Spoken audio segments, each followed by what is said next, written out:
ये बीजेपी है जो साल के 365 दिन चुनावी मोड में एक्टिव रहती है। ऐसा हम नहीं, बीजेपी के नेता स्वयं कहते नजर आते हैं। अब साल 2023 में होने वाले विधानसभा चुनाव से पहले जान लीजिए क्या रहेंगे बीजेपी के मेन एजेंडे।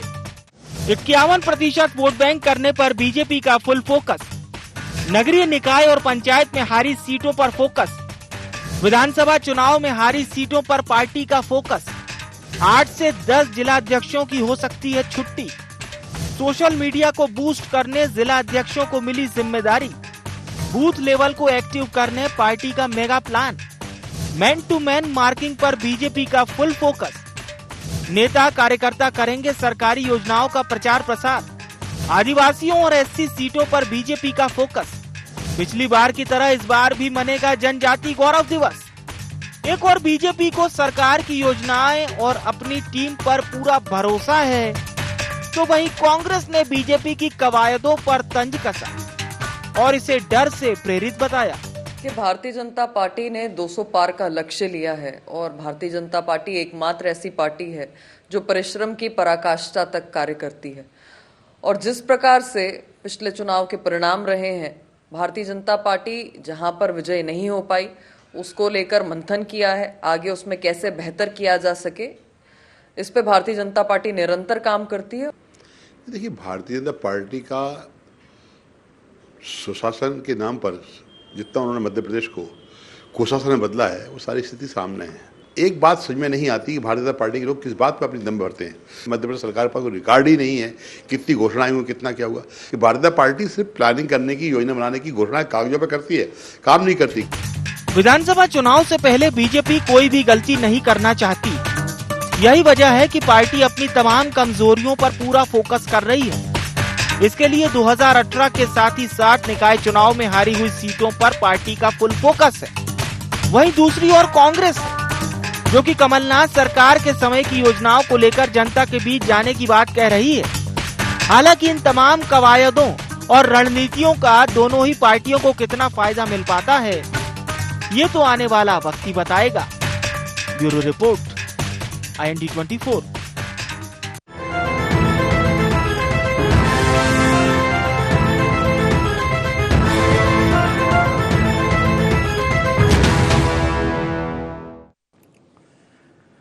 नमस्कार, IND एजेंडा पूरा जोर 23 की ओर में आपका स्वागत है। मैं हूं आपके साथ नवीन पुरोहित। चर्चा को विस्तार देंगे उसके पहले IND एजेंडा के मुख्य बिंदुओं की तरफ एक निगाह डाल दें।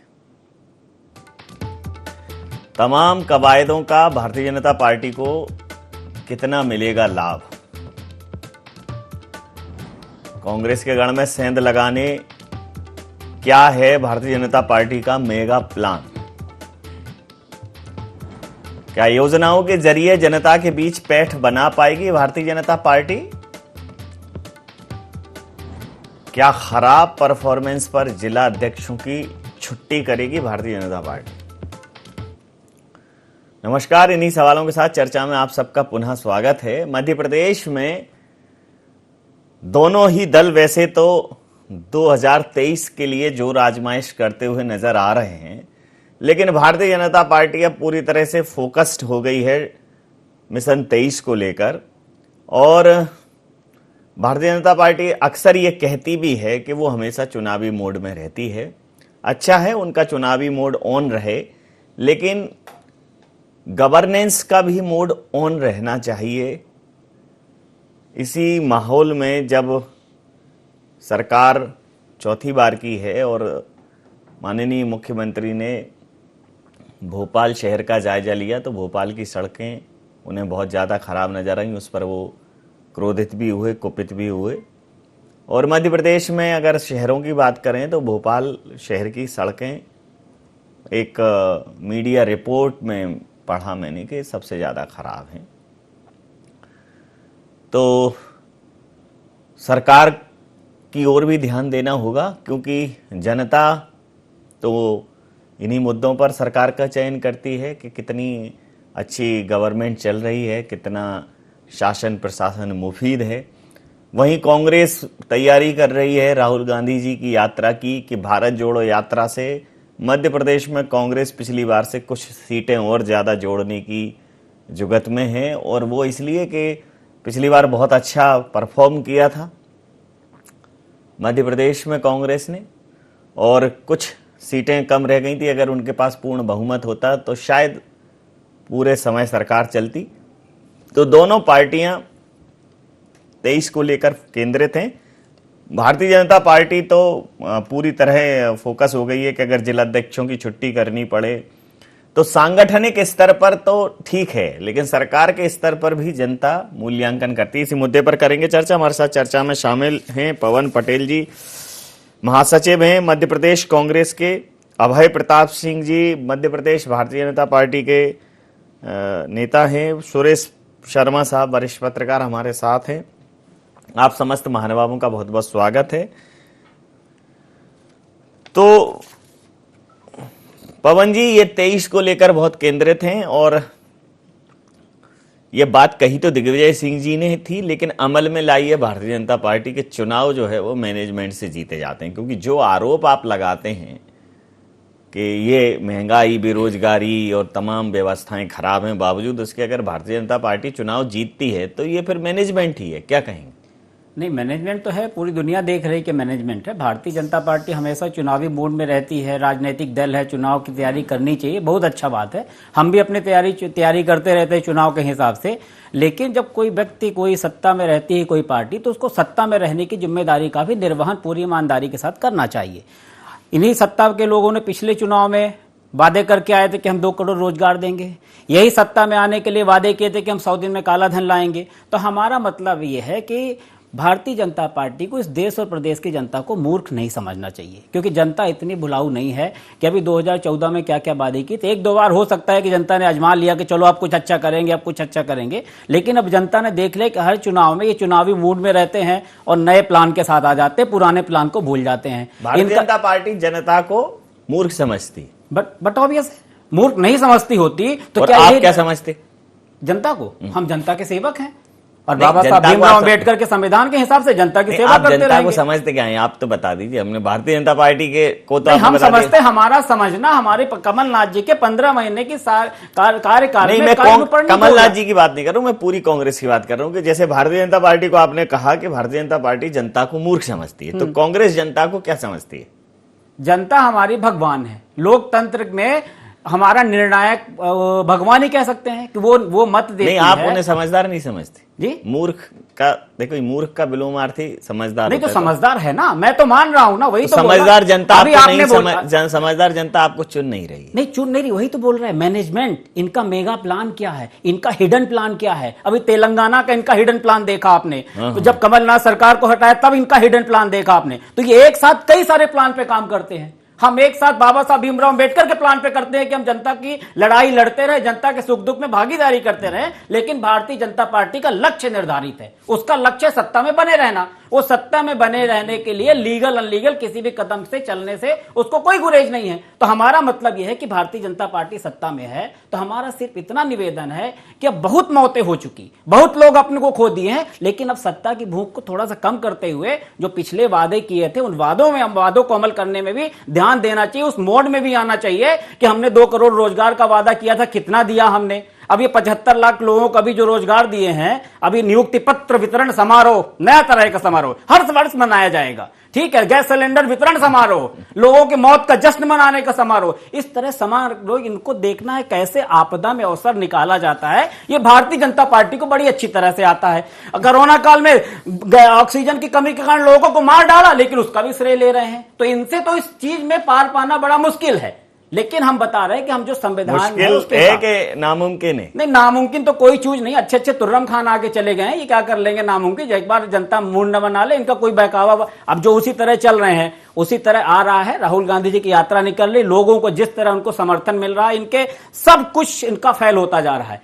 रोज इनकी पूरे थिंक टैंक जो इनकी पूरी कमेटी है लगी हुई, कुछ तो निकालो, कुछ तो निकालो, कुछ तो निकालो, कुछ नहीं निकल रहा है, कुछ तो नहीं निकल रहा। तो आप जनता को कांग्रेस के दृष्टिकोण से भारतीय जनता पार्टी जनता को मूर्ख समझती है, क्या समझते हैं? देखिए, 70 साल जिस जनता के भरोसे राज किया उसके लिए इस तरह के शब्दों का उपयोग, तो मैं इस पर पहले तो मैं आपत्ति लेता हूँ। ये जनता ही है जो अपने हित के निर्णय लेती है और लगातार 5 साल बाद अपना जनमत देती है, तो वो विचार करके देती है जनमत कि किसने हमारे लिए क्या काम किया है। 70 सालों में जो कार्य कांग्रेस कभी नहीं कर पाई, जो जमीन से जुड़े मामले जो जनता के सीधे हित के थे, चाहे आवास हो, चाहे गैस सिलेंडर का भी उन्होंने उल्लेख किया, रोजगार का किया, अगर ये सब कर लिए होते तो परिणाम इनके खिलाफ क्यों आए होते। भारतीय जनता पार्टी को जनता ने इसलिए चुना कि भारतीय जनता पार्टी के कार्यकाल में उन्हें वो सब सुविधाएं मिली जो उन्हें इनसे वंचित किया गया। गैस का आपने अच्छा जिक्र किया। वैसे गैस हुई तो 400 से 1000 की है।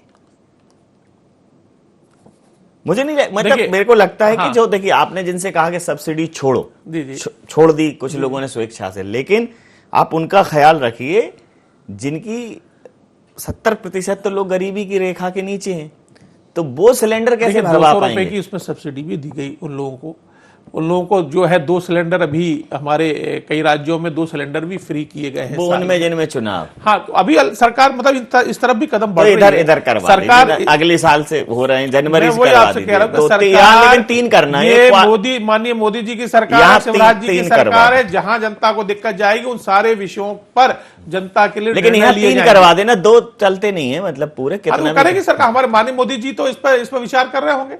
और जहां तक इनका है, कांग्रेस का है, ये परिवर्तन लगातार जिस जनता ने इन्हें चुना और ये अब जनता के लिए शब्द उपयोग कर रहे हैं, जनता ने देख लिया है कि केवल इन्होंने दोहन किया है संसाधनों का देश के, और उन संसाधनों के बदले अगर ये पेट्रोल की बात करते हैं या किसी भी चीज की कीमत बढ़ने की बात करते हैं, तो क्या इनके कार्यकाल में बिल्कुल कीमत नहीं बढ़ी क्या? कि पेट्रोल की जो कीमत थी वो कीमत सारे कार्यकाल में रही क्या? इतने कार्यकाल उन्होंने 70 साल की कभी कीमत नहीं हुई, क्योंकि अंतर्राष्ट्रीय बाजार के हिसाब से कीमतें बढ़ती हैं सबकी, इसलिए तो सरकार की मजबूरी हो जाती है अंतर्राष्ट्रीय बाजार। हाँ, ये सरकार एक चीज मैंने सुनी थी कि जब जब रुपया गिरता है तब तब देश की साख गिरती है, ऐसा एक सेंटेंस सुना था मैंने। देखिए, आज विश्व की हम 5वीं अर्थव्यवस्था हैं, ब्रिटेन से ऊपर हैं, और अगर हम भारतीय जनता, ऐसा अनुमान किया जा रहा है कि भारतीय की अर्थव्यवस्था जापान और जर्मनी से भी आगे होगी। कम लोग सर के इस पक्ष से परिचित होंगे कि मनमोहन सिंह जी का भी इंटरव्यू करने वाली शख्सियत, मतलब मनमोहन सिंह जी का सर ने इंटरव्यू किया है। आदरणीय सुरेश शर्मा जी अर्थशास्त्र की भी समझ रखते हैं। सुरेश जी, बहुत विनम्र टिप्पणी चाहूंगा कि ये एक तो मुझे लगता है कि चुनाव जो है चलते रहना चाहिए। तो एक तो आदर्श आचार संहिता, देखिए एक तो आचार संहिता एक शब्द है, उसमें एक आदर्श शब्द जोड़ा हुआ है। वो सिर्फ चुनावों के समय में ही 2 महीने पहले लोग आदर्श स्थिति में आते हैं, उसके बाद सब अनाचार संहिता शुरू हो जाती है। तो सिर्फ 2 महीने, तो मुझे लगता है कि जब चुनावी माहौल रहेगा तो लोगों को सुविधाएं मिलेंगी, सहूलियतें मिलेंगी, ऑफर मिलेंगे, तो चुनाव तो चलते रहना चाहिए। और ऐसा जिलेवार होना चाहिए, मतलब 45 जिले हैं तो एक ऐसे सालों मतलब 5 साल चुनाव चले, 2 महीने चुनाव ना हो, ऐसा तो थोड़ा फ्री जो मिलना है या जो डिलीवर होना है जनता को वो बेहतर तरीके से होगा। क्या कहें? देखिए, जब राजनीतिक नेताओं के पास या राजनीतिक पार्टियों के पास अपनी नीतियों के आधार पर सत्ता प्राप्ति का साधन नहीं होता, तब जो है वो मुफ्त के वादे करते हैं, और मुफ्त के वादों से सत्ता प्राप्त की जा सकती है, लेकिन जनता का उसमें बहुत कोई हित नहीं होता, क्योंकि देश जो है उसके अंदर ऊर्जा का सदुपयोग होना चाहिए, लोग अपना काम करते हुए दिखना चाहिए, लोगों को रोजगार मिलना चाहिए, लोगों के पास वर्क हो, ऐसी स्थिति निर्मित होना चाहिए जिससे ये मुफ्त के जो बातें हैं ये बहुत लंबे समय तक चलने वाली नहीं है, और चलती जाएंगी तो देश को नुकसान होता जाएगा, ये सबको मानना चाहिए। जहां तक महंगाई का प्रश्न है, क्योंकि आपने मनमोहन जी का उल्लेख किया है, तो मैं निश्चित रूप से उस विषय को 1 मिनट के लिए जरूर छूंगा। जहां तक महंगाई का मामला है, तो यहाँ इस समय राजनीतिक पार्टियों के बीच का द्वंद्व का विषय है ये। आप उस विस्फोट को विस्फोट बताने की स्थिति में हैं तो कांग्रेस को फायदा होगा, और यदि आपने ये कह दिया कि अर्थव्यवस्था को सुदृढ़ करने के लिए महंगाई का लेवल बढ़ाया जा रहा है तो भाजपा को फायदा होगा। ये दोनों राजनीतिक पार्टियों को तय करना है कि वो सिद्ध अपनी ताकत किसके अंदर जो है जनता तक डिलीवर करने की ताकत है। वो महंगाई जो है उसके 2 बिंदु है, मैंने स्पष्ट कर दिया। जहां तक चुनाव मोड में रहने का प्रश्न है और आचार संहिता का प्रश्न है, तो ये बात बिल्कुल सच है कि भारतीय जनता पार्टी को अपनी 4 बार की सत्ता बचाए रखने के लिए काफी संघर्ष करना पड़ रहा है। और संघर्ष के 2 कारण है, बड़े कारण है। पहला कारण ये है कि कार्यकर्ताओं में प्लस कार्यकर्ताओं का द्वंद्व है, जिसको मानना पड़ेगा। इसके लिए ही भारतीय जनता पार्टी बैठकें कर रही है कि जो नए कार्यकर्ता आए हैं या जो बाद में जोड़े जा रहे हैं या वैश्विक पार्टी बनाने के आड़ में जो भीड़ भरी जा रही है, उस भीड़ में और मूल कार्यकर्ता के बीच का जो अंतर्द्वंद है, उस द्वंद्व को नेतृत्व कैसे समायोजित कर सकता है या समन्वय बना करके चुनाव में ले जा सकता है, ये द्वंद्व है, उसकी बैठकें हो रही हैं। आप कुछ भी कहते रहें, किसी प्रकार की बैठकें, और ये मूल जो है ये है। दूसरी बात यह है कि भारतीय जनता पार्टी की सत्ता इतने लंबे समय से है कि हम लगातार एक जैसे नेतृत्व को देख रहे हैं, और उस नेतृत्व के बारे में जब कांग्रेस ये कहती है कि बहुत ज्यादा वादे कर लिए गए हैं, तब ये सवाल उठाना स्वाभाविक है। जनता के बीच में इसकी प्रतिक्रिया होती है, क्योंकि लगातार एक जैसा नेतृत्व, चाहे वो मंत्रियों का हो, चाहे मुख्यमंत्री का हो, चाहे प्रशासनिक अधिकारियों का भी हो, मैं यहां तक भी कहता हूं, वो सबसे ज्यादा प्रश्न जो है इसके ऊपर है। यदि चेंज होता है या यदि व्यवस्थाओं में, जनमानस में चेंज कराने की कोशिश की जाती है, तो मुझे लगता है उसका सीधा लाभ होगा। तीसरी बात मैं जो है ये कहूंगा कि यदि 2023 में आपको यदि अच्छे समीकरण लाना है, तो आप प्रशासनिक अमले को सुदृढ़ करिए। प्रशासनिक अमले के लिए ये, क्योंकि जब माननीय मुख्यमंत्री, जो प्रदेश का सबसे बड़ा व्यक्ति होता है, वो यदि सड़कों और शहर की गलियों की सड़कों के बारे में टिप्पणी करता है, तब हम 2 चीजें मान सकते हैं। पहला ये कि मुख्यमंत्री की गलियों तक पकड़, ये राजनीतिक यदि चापलूसी जिसको कह सकते हैं ना, वो यदि करना होगी, तो हम ये कहेंगे कि मुख्यमंत्री की इतनी ज्यादा पकड़ है कि गलियों का पता चलता है, उन्हें गलियों की जानकारी है। लेकिन दूसरी तरफ यदि हम देखते हैं, तो ये भी कहना पड़ेगा कि इतनी ज्यादा निग्लिजेंसी है अधिकारियों में और मंत्रालय में, मंत्रियों में, कि जो अपने विभाग का काम नहीं कर पा रहे हैं, मुख्यमंत्री को हस्तक्षेप करना पड़ रहा है। ये दोनों चीजें हैं, जैसा राजनीतिक पार्टियां अपने हिसाब से उपयोग करें। लेकिन ये बहुत खरी बात है कि मुख्यमंत्री यदि सड़क गलियों के बारे में बोलते हैं, तो इसका तात्पर्य बहुत गंभीर होता है। बिल्कुल ठीक बात है। तो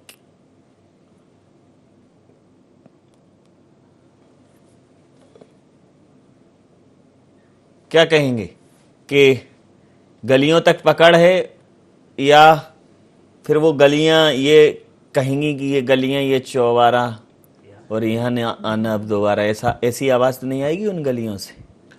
निश्चित तौर पर तो वह कांग्रेसी के हाथ में अब फूल नहीं, ऐसा तो नहीं होगा। निश्चित तौर पर माननीय वरिष्ठ पत्रकार महोदय ने अपनी बात तो उचित रखी है, लेकिन भारतीय जनता पार्टी और कांग्रेस के नेतृत्व में यही परिवर्तन है कि हमारा मुख्यमंत्री होकर भी नेतृत्व नीचे जमीन पर जाता है।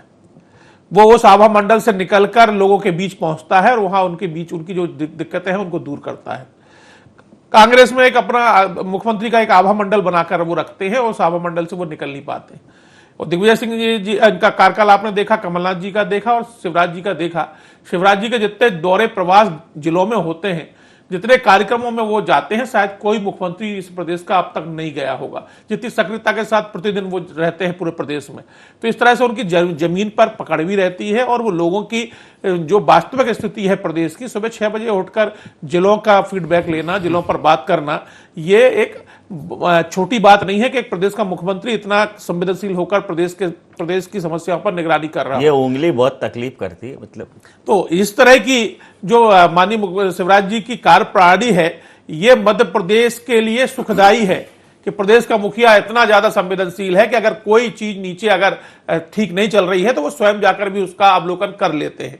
इसलिए मध्य प्रदेश में इतने लंबे समय से वो मुख्यमंत्री के रूप में जनता का आशीर्वाद प्राप्त कर रहे हैं। जनता की कृपा उन पर बनी है, भारतीय जनता पार्टी बनी है, ये उनके काम की बदौलत ही है। कृपा तो आ रही है, आप पर नहीं आ रही है। आप हरी चटनी खा रहे हैं कि नहीं खा रहे हैं? मैं रुकी कहाँ है ये तो बताइए। अब आएगी। मैं ये कह रहा हूँ, क्या रुमाल लगना शुरू कर दिया व्हाइट वाला?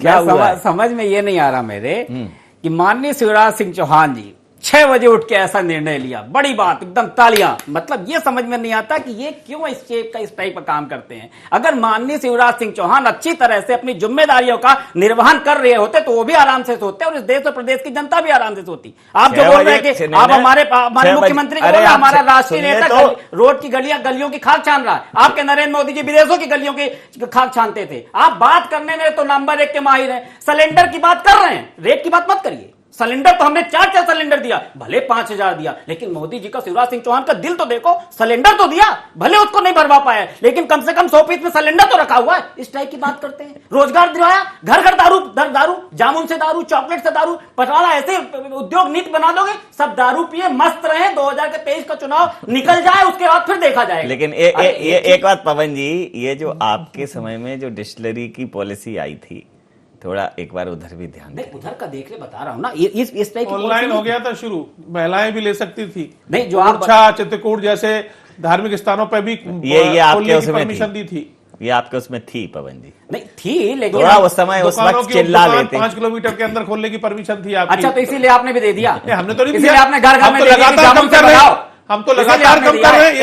1 करोड़ रुपए हमने रखा है, 1 करोड़ की इनकम घर में बार खोल ले, तमाशा मचा के रखा है। हमने तो दुकानों पर बंद किया है, आपकी पॉलिसी में रखी है। आप जबरदस्ती की बात करते, रोजगार देने की बात रही, पकौड़े तलो, रोजगार देने की बात है। अरे अभी 75,000 के रोजगार के दिए, बताइए 2014 ये सब आप लोगों के झूठे प्रचार के कारण ही है कि जिन चीजों को आप जनता समझ रही है आपके झूठे प्रचारों में नहीं आ रही है। हमने अगर 75,000 वो दिए हैं 3-4 दिन पहले, तो हमें जो है सीना तान के दिए, ठोक के दिए।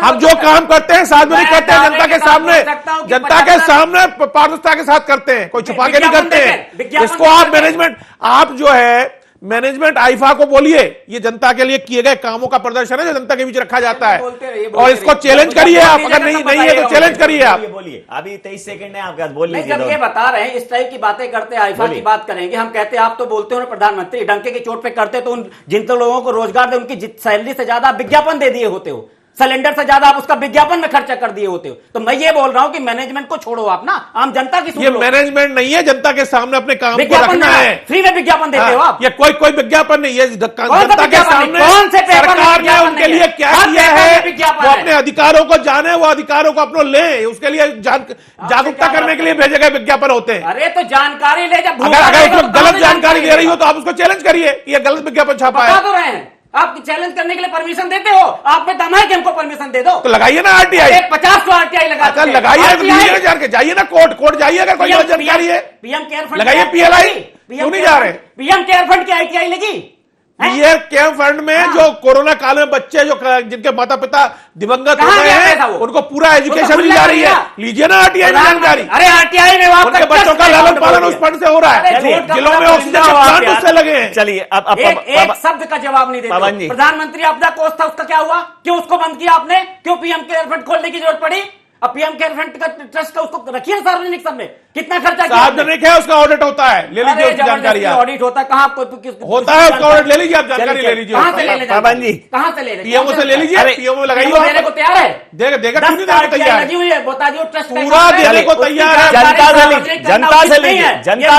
है। जनता हिसाब लेगी तो सबको देना पड़ेगा। जनता आपके साथ मांग नहीं रही है साहब, आप जनता को साथ जोड़िए। सही जोड़ रहे हो, भारत जोड़ो यात्रा में जनता जुड़ेगी तो सब हिसाब आ जाएगा। वही हम बोल रहे हैं, जो आप बोल रहे हैं, अभी आपने भी बोला, मैंने कहा जनता साथ है, अब इनकी बतौलेबाजी नहीं चलने वाली। मैं तो सिंपल सी बात करता हूं, अभी तक कांग्रेस के चुनाव हुए, कांग्रेस नए सफूके नहीं लाई। कमलनाथ जी ने, हम लोग की सरकार ने जो वचन पत्र दिए उसको पूरा किया है। हम 15 महीने की सरकार का काम करते हैं, 2014 की बात क्यों नहीं करते? क्यों 2 करोड़ रोजगार की बात नहीं करते हैं? क्यों बेरोजगारी की बात नहीं करते हैं? क्यों महंगाई की बात नहीं करते हैं? बात करेंगे सिलेंडर की, रेट की बात रहने दो, बात करेंगे बेरोजगारी की, सैलरी की बात रहने दो। चल, आप नियुक्ति पत्र दे दोगे, लोग धरने पे बैठे हुए, सुरेश जी तमाशा मचा हुआ है। सुरेश जी, जो आपने कहा कि देखिए कांग्रेस के पास एक बहुत अच्छा अवसर है, सरकारें इस देश में प्याज की महंगाई पर भी बदली हैं, और महंगाई है इस समय, और इसमें कोई गुरेज नहीं है। लेकिन जनता के समक्ष जब महंगाई, स्वाभिमान, राष्ट्र और एक नव चेतना, ये तमाम नए नए जो फैक्टर हैं, जब वो जनता के सामने आते हैं तो कई ऐसे मुद्दे हैं जिस पर जनता भूखा रहना स्वीकार कर लेगी, जनता अपने आत्मसम्मान से समझौता नहीं करेगी। कहीं ना कहीं कांग्रेस कुछ ऐसे, इस देश की संस्कृति को कांग्रेस को समझना पड़ेगा कि ये देश सिर्फ अर्थशास्त्र पर नहीं चलता, ये देश नीति शास्त्र पर भी चलता है। इस देश की एक और संहिता है, वो राष्ट्र संहिता है। इस देश में आप सिर्फ धर्मनिरपेक्ष नहीं हो सकते। धर्मनिरपेक्ष शब्द भले ही है, लेकिन धर्म सापेक्ष देश है ये, आपको समझना पड़ेगा ये चीज। सिर्फ और सिर्फ अर्थव्यवस्था अच्छी होगी, महंगा और सस्ता, इसमें ये देश भरमा जाए, ये होगा नहीं। इस देश का मानस वैसा नहीं है, ये देश ब्रिटेन नहीं है कुल मिला के। और ये कांग्रेस को समझना पड़ेगा कि ये जो सारी बातें हैं कांग्रेस की, वो सिर्फ और सिर्फ एक शास्त्र पे आके खत्म हो जाती हैं, वो है अर्थशास्त्र। बाकी और 18 शास्त्र हैं जो कांग्रेस को समझने पड़ेंगे। क्या कहोगे? आपने बहुत लंबा और बहुत अच्छा जो है अपना जो पक्ष रखा है। मुझे लगता है इसके बाद कांग्रेस को बहुत कुछ समझ जाना चाहिए। और ये कैसेट दौर नहीं है सर। यहाँ जो है आप सुबेरे से शाम तक प्रत्येक कांग्रेस का प्रवक्ता यदि 2 करोड़ रोजगार, काला धन और ये सब जो ये कैसेट चलते हैं, इसका जनता में कितना इम्पैक्ट पड़ता है, इसका फीडबैक भी लेना चाहिए। और मुझे लगता है ये फीडबैक लिया नहीं जा रहा, इसलिए एक तोता रटंत चल रही है। क्योंकि जनता को आप जो चीज कह रहे हो और वो चीज जनता भी रूबरू कर रही है। आप कह रहे हो मध्य प्रदेश में कोई काम नहीं हुआ, लेकिन जनता को जब काम दिखता है तो आपकी झूठ सामने आ जाती है। और यदि जनता को काम नहीं दिखा तो सरकार की झूठ सामने आ जाती है। लेकिन जनता ने अभी तक क्या देखा है, तो किसकी झूठ सामने आ रही है, ये इसका मूल्यांकन करना चाहिए और कांग्रेस को भी इसका फीडबैक लेना चाहिए। मुझे ये लगता है ये फीडबैक का अभाव है। दूसरी बात यह है कि 2014 तक जो राज सत्ता चली है और जिन कारणों से राज सत्ता प्राप्त हो रही थी, उन कारणों में बेसिक बदलाव आया है। आप उस बदलाव को समझिए, और उसको समझे बिना बिल्कुल काम नहीं चल सकता। इसलिए जब तक आप उनको नहीं जोड़ेंगे, कमलनाथ जी ने 15 महीने में इतना कोई उल्लेखनीय काम किया हो जिसके कोई चर्चा करता हो, केवल ये कह देने से काम नहीं चलता कि 15 महीने में। और मैं अपनी आपत्ति व्यक्त करता हूं, ये मेरा स्वार्थ भी दिखेगा और मेरी आलोचना भी करने का अधिकार मैं पटेल साहब को देता हूं, खूब करिए आप। ये जो बार बार आप लोग ये कहते हैं ना कि विज्ञापन दे दिया और विज्ञापन की जानकारी, विज्ञापन दिए जाने से भी एक प्रकार की इंडस्ट्री चलती है, मीडिया इंडस्ट्री चलती है, उसके अंदर लोग काम करते हैं। इनके दिया तो इनके में ही जाता था, लेकिन इनके में भी दिया गया, दिया तो कांग्रेस की सरकार का। सर आरटीआई में ही है, कांग्रेस की कमजोरी को दिखाता। सर आरटीआई में ही है, सर आरटीआई में ही, सर आरटीआई की जानकारी में दिया तो उस सरकार में भी गया है, लेकिन वो पर्टिकुलर विज्ञापन दिया था। ये अलग बात है कि इन्होंने सेलेक्टेड लोगों को दिया था, इन्होंने सेलेक्टेड लोगों को दिया था और जो इनके समर्थक थे उनको दिया होगा, और जिनके इनके समर्थक नहीं उनके काटा होगा। ये इनकी आपत्ति भी वही है कि सबको क्यों दे रहे हो भाई, कुछ लोगों को हमारे लिए भी छोड़ो, ऐसी भी हो सकती है आपत्ति। समय सीमा के चलते मैं चर्चा यहाँ समाप्त करूंगा। आप समस्त महानुभावों का बहुत बहुत धन्यवाद। वैसे सर मतलब उनकी आपत्ति जायज है कि भाई सबको मत दो ना, सबको अपने साथ मत लो, कुछ हमारे लिए भी छोड़ो। तो मध्य प्रदेश में 23 का जो माहौल है वो तैयार है और दोनों पार्टियां गरज रही हैं। तो घटा घिरी है तो बरसे भी, सिर्फ गरजने से क्या होगा, तो बरसता कौन है और बहता कौन है और कौन जनता को सराबोर करता है, ये देखना दिलचस्प होगा। इंडिया एजेंडा में नहीं, आप बने रहिए IND24 के साथ और देखते रहिए IND24। नमस्कार।